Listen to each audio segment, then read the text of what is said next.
Sans plus tarder, c'est la bonne présentation. Donc, j'inviterai sans plus tarder encore un autre domaine vraiment fantastique, peut-être auquel on ne pense pas à première vue, mais vous allez voir, il y a plein de choses super intéressantes à faire sur les pratiques d'enseignement en plein air en univers social au primaire dans les écoles québécoises. Alors, j'invite Audrey Géhéon et Olivier Arvizet qui sont de l'UQAM.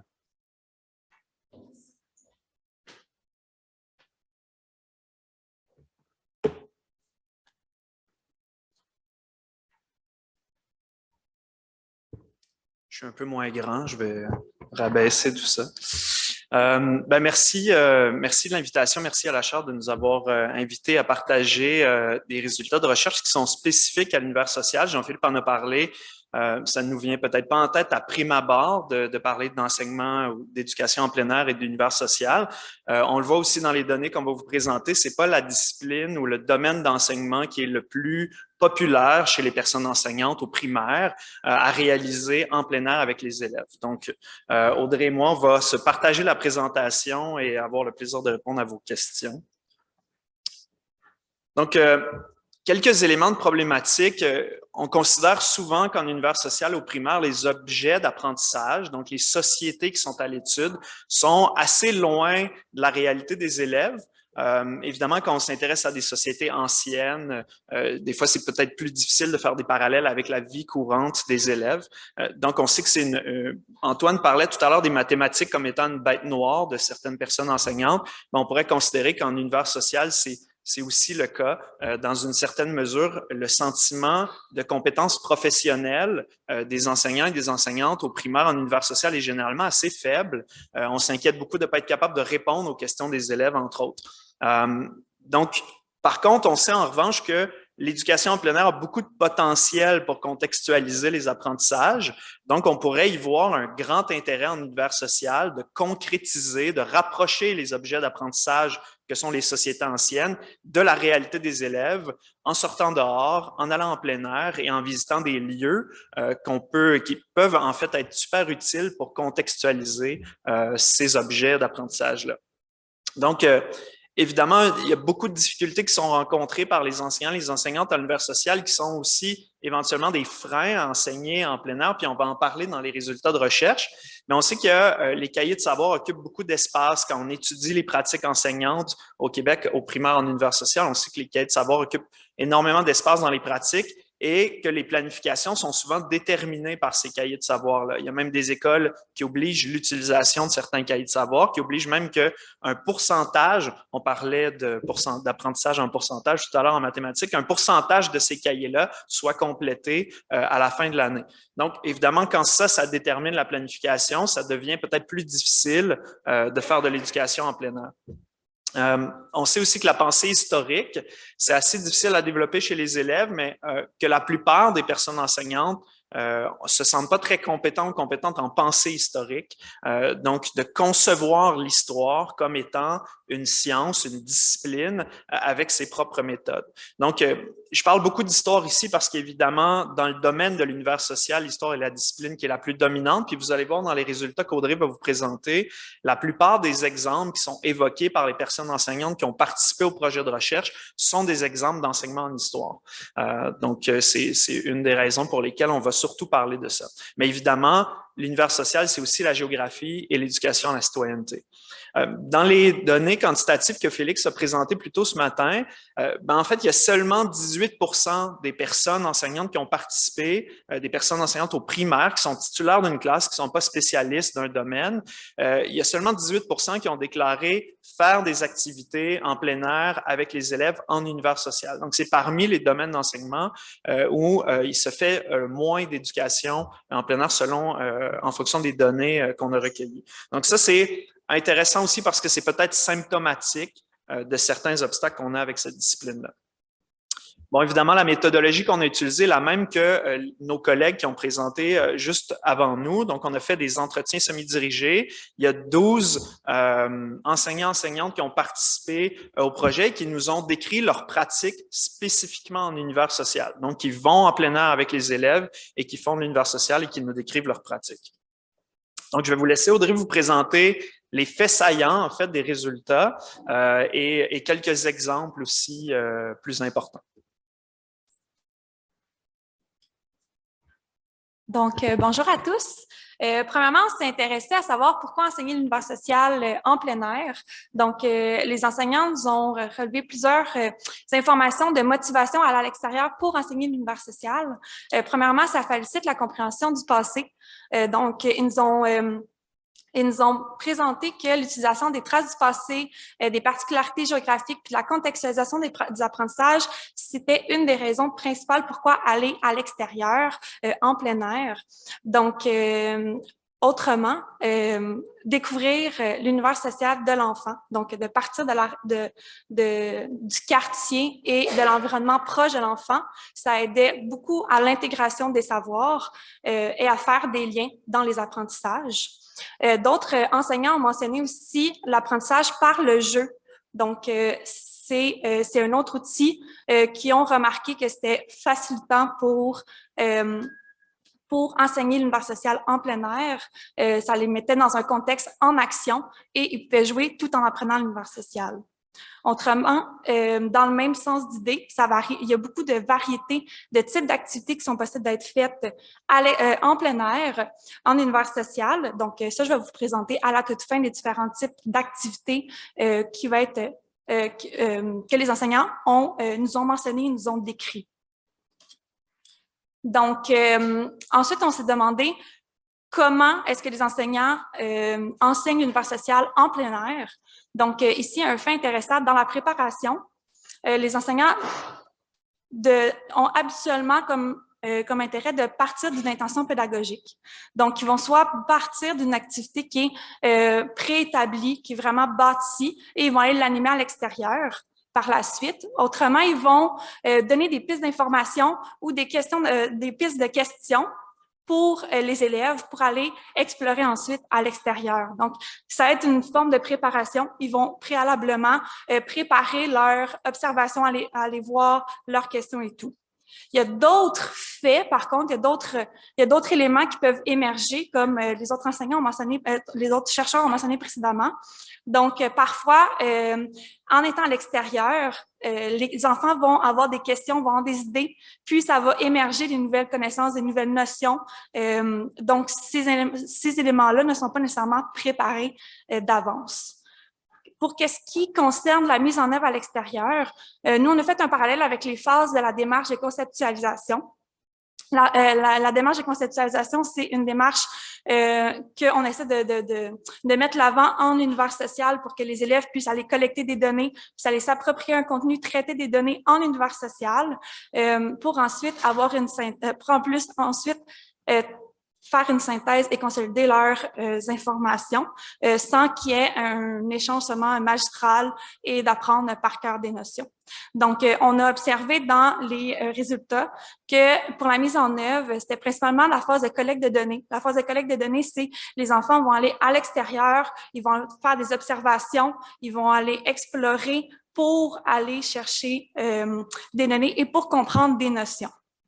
Donc, il y a également certains enseignants qui ont parlé, qui ont fait référence à la phase d'exploration ou la phase synthèse, où qu'il y a des éléments déclencheurs, qu'il y a des questionnements déclencheurs, qui peuvent aussi être mis dans la mise en œuvre en plein air. Donc, c'est ça. Ou sinon, des activités de consolidation qui peuvent aussi être faites en plein air. Pour ce qui est de la section de la consolidation, donc souvent après avoir été en collecte de données, en mise en œuvre à l'extérieur, les enfants vont revenir en classe où il va y avoir des recherches d'informations complémentaires pour approfondir plus les activités. Puis sinon, si les informations étaient en entièreté à l'extérieur, ensuite ils vont pouvoir faire une activité d'intégration à la fin.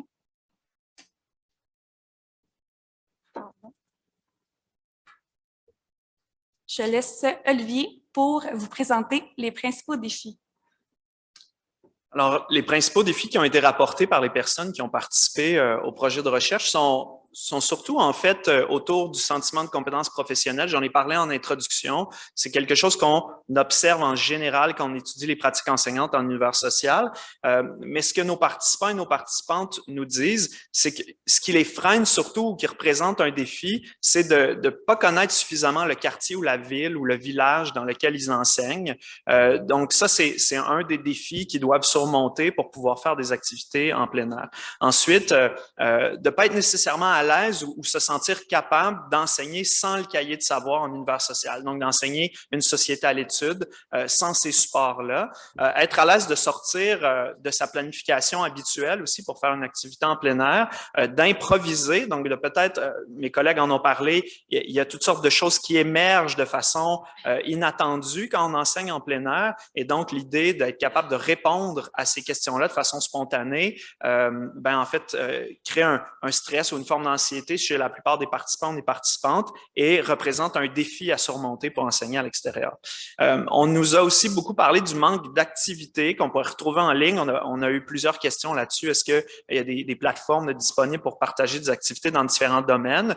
En univers social, il y a très peu de choses en plein air. Donc, ce manque-là est aussi un défi par rapport à ça. Puis ensuite, on nous a beaucoup parlé de l'absence de plateformes technologiques portatives à amener avec nous à l'extérieur pour montrer des images, par exemple, d'archives ou des vidéos aux élèves en complément d'information, ou même d'être capable de faire une recherche en plein air, directement avec les élèves pour répondre à des questions spontanées qui pourraient émerger. Par exemple, si on fait l'observation d'un bâtiment historique, de patrimoine bâti, de ne pas nécessairement détenir toutes les connaissances ou les réponses aux questions des élèves qui pourraient émerger, mais d'être capable instantanément de pouvoir répondre à ces questions-là. Ça représente un défi aussi à la mise en œuvre d'éducation en plein air. Puis finalement, on nous a aussi beaucoup parlé de la disparité des milieux. Évidemment, les milieux ne sont pas tous égaux en termes de potentiel de traces du passé, en termes de caractéristiques géographiques intéressantes pour travailler l'univers social avec les élèves. Donc, pour certains enseignants ou enseignantes, ça demandait plus d'efforts d'imagination, peut-être plus de connaissances aussi, dépendamment du milieu dans lequel on se trouve. Ensuite, dans les facteurs facilitants, ce qu'on a surtout mentionné, en fait, c'est justement de surmonter la méconnaissance du milieu dans lequel on se trouve. Donc, d'aller se promener, de s'intéresser à l'univers social des élèves, l'univers social dans lequel se trouve l'école, et donc d'aller arpenter, faire du repérage dans le quartier, dans la ville ou dans le village. Peut-être utiliser des outils technologiques aussi en amont comme Google Earth pour faire du pré-repérage, pour savoir un peu où est-ce qu'on va aller chercher, où est-ce qu'il y a du potentiel, où on pourrait repérer, par exemple, des traces du passé ou des caractéristiques géographiques. Sinon, dans les facteurs facilitants, on nous a beaucoup parlé de prévoir du matériel d'avance, des photos d'archives, par exemple, des outils spécifiques à la géographie qui pourraient faciliter l'expérience des élèves. Ensuite, dans les lieux qui sont déclarés être utilisés par les personnes enseignantes, c'est très varié, mais les caractéristiques premières, ce sont des lieux, évidemment, Audrey en a parlé, de collecte de données. Donc, ce sont des lieux de contextualisation des apprentissages où on peut ramasser de l'information, entre autres, et ils ont comme caractéristique de présenter toujours des traces du passé ou des affiches d'information, d'interprétation, ou des particularités géographiques qui contribuent, par exemple, une rivière ou une trame de rue, la façon dont le territoire est organisé, qui contribue en fait à contextualiser les apprentissages. Donc, vous pouvez voir une liste ici, mais évidemment, c'est très diversifié, ça dépend des milieux. Donc, ici, je ne vais pas vous énumérer le contenu qui est propice, mais une petite observation, en fait, on les a séparés pour le primaire en la compétence 1, la compétence 2, la compétence 3, qui est associée au deuxième et troisième cycle principalement.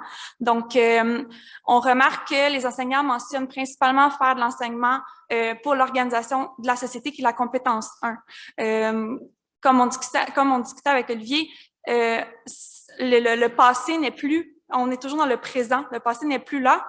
Donc, on trouvait ça quand même curieux comme résultat de voir qu'il n'y a pas plus d'éléments qui font affaire avec la C2, qui est le changement dans une société sur son territoire. Donc, pour conclure, je vais vous présenter quelques exemples d'activités qui ont été faites. Donc, premièrement, des activités qui sont associées à tous les niveaux scolaires. Donc, il y a le quartier de l'école qui peut être très bien exploité, soit de partir des éléments de la vie quotidienne des enfants, des traces du passé que vous pouvez retrouver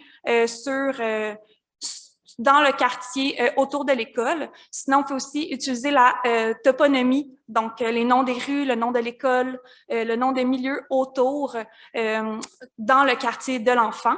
Ou sinon, aller simplement en forêt, s'asseoir et prendre l'ambiance de la forêt, le calme de la nature et de raconter l'histoire en forêt.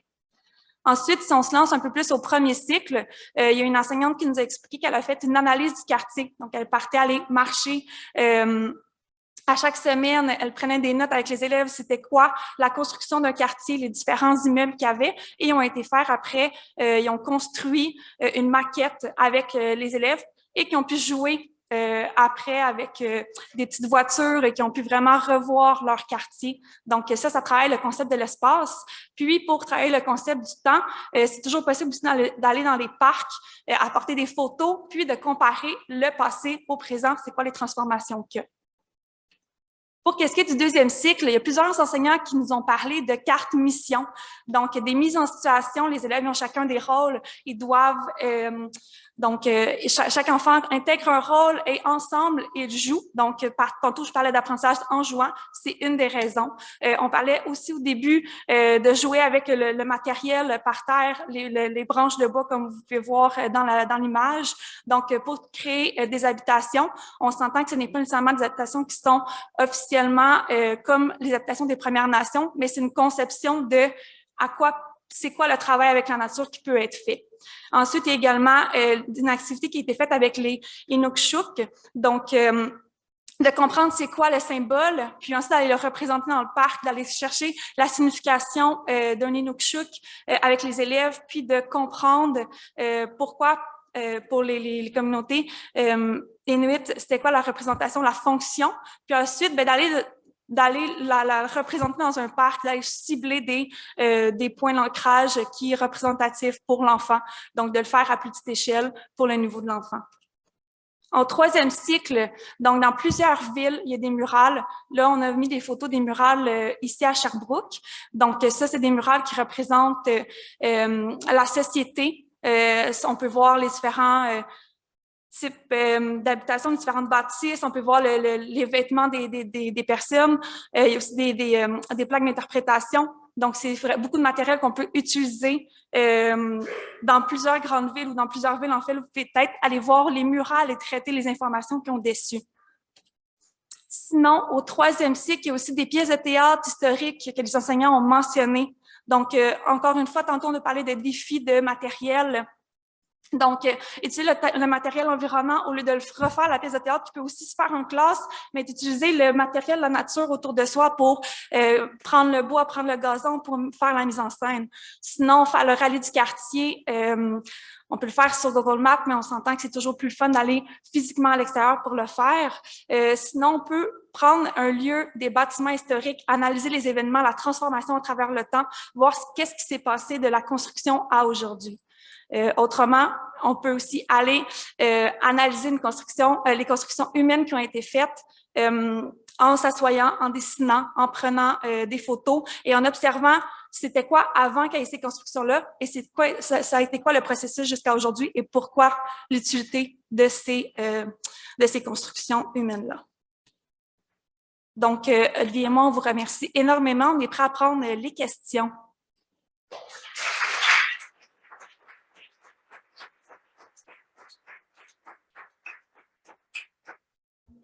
Donc, je vais inviter les personnes à poser des questions. Je vais juste rappeler, s'il vous plaît, de répéter les questions. On va avoir des questions courtes et on va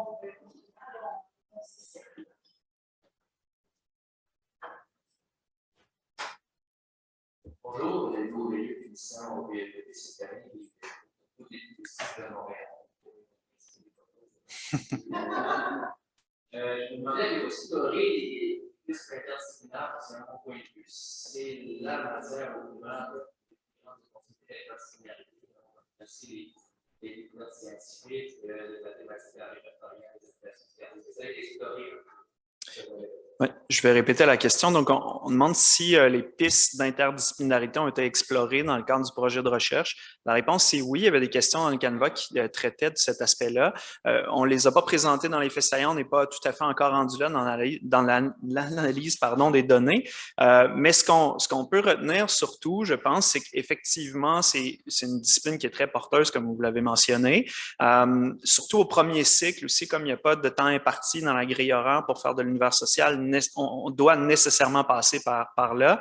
Ce que les personnes qui ont participé au projet nous disent, c'est que chacune des activités amène une activité en français, en mathématiques, en arts. C'est surtout les 3 disciplines qu'on nous parle beaucoup. Évidemment, il y a du potentiel en sciences aussi, mais ça fait partie des pratiques. Il semblerait, en tout cas, de ce qu'on peut voir avec les gens qui ont participé au projet, ça fait partie des pratiques enseignantes en plein air, en univers social. Donc, ce qui est intéressant, c'est que peut-être que si on sort d'un enseignement plus traditionnel de l'univers social en classe, à la décaillée de savoir, ben c'est encore plus porteur vers les possibilités interdisciplinaires. C'est ce qui pourrait ressortir. Ben, potentiellement, ça limite peut-être un peu l'arrimage ou du moins l'imagination qu'on pourrait avoir pour arrimer avec d'autres disciplines. Ouais.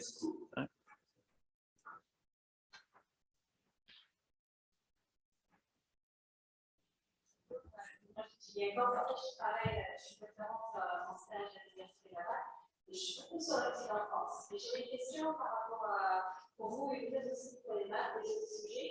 Autant que l'éducation en plein air change les méthodes d'activité qu'on va faire avec les enfants, est-ce que ça change également l'évaluation? C'est-à-dire, est-ce qu'on voit l'enfant autrement dans cette activité ou est-ce qu'on est rapporté à l'évaluer toujours de la même manière comme c'est à la GEM? Donc, on demande si ça change la façon dont on évalue, on entrevoit l'évaluation chez les élèves, l'enseignement en plein air en univers social. C'est pas quelque chose, l'évaluation n'a pas été beaucoup rapportée dans les activités en plein air en univers social.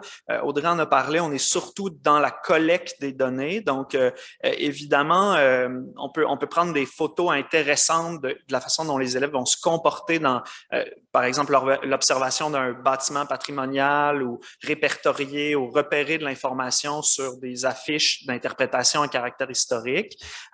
Mais on a eu peu d'enseignants, d'enseignantes qui déclaraient vraiment incorporer dans leur pratique évaluative les activités en plein air. Donc ça, malheureusement, je n'ai pas une très grande réponse à vous offrir.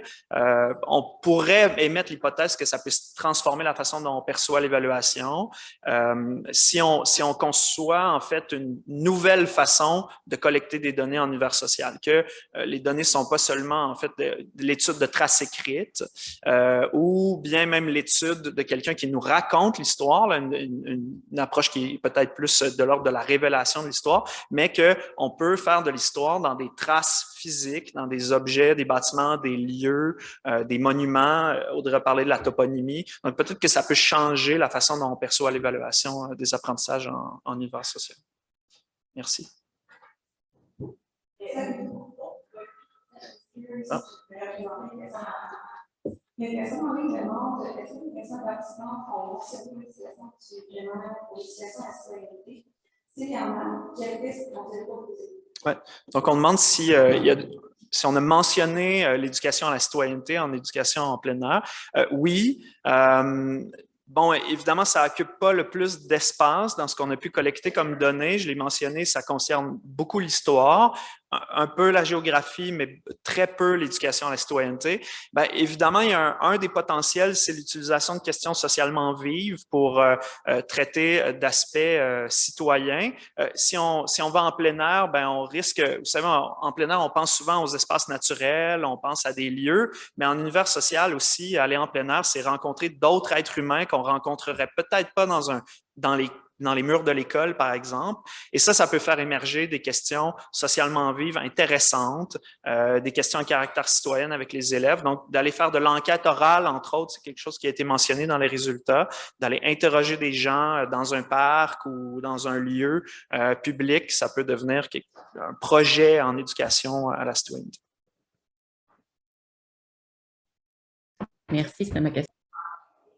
Celle de ma collègue. Donc, dans le fond, je parlais des défis, c'était notamment que pour les enseignants, c'était notamment qu'il y avait certaines craintes par rapport à le fait de manquer de connaissances par rapport à l'enseignement, donc, en fait, puis je trouve que ça illustre un peu une posture de l'enseignant qui est transmettant de connaissances, tout ça, alors qu'on est vraiment, bon, l'apprentissage actif, l'apprentissage socio-constructif, notamment. Donc, je voulais savoir, est-ce que les enseignants dans votre échantillon, ils ont parlé justement de leur posture, de leur rôle, plus à ce niveau-là, puis notamment, ça reste à comment observer, comment soutenir l'apprentissage de l'enfant.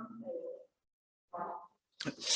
Donc, la question porte sur la posture des enseignants, des enseignantes sur l'enseignement, surtout peut-être de l'histoire, donc qui sont les transmetteurs du savoir.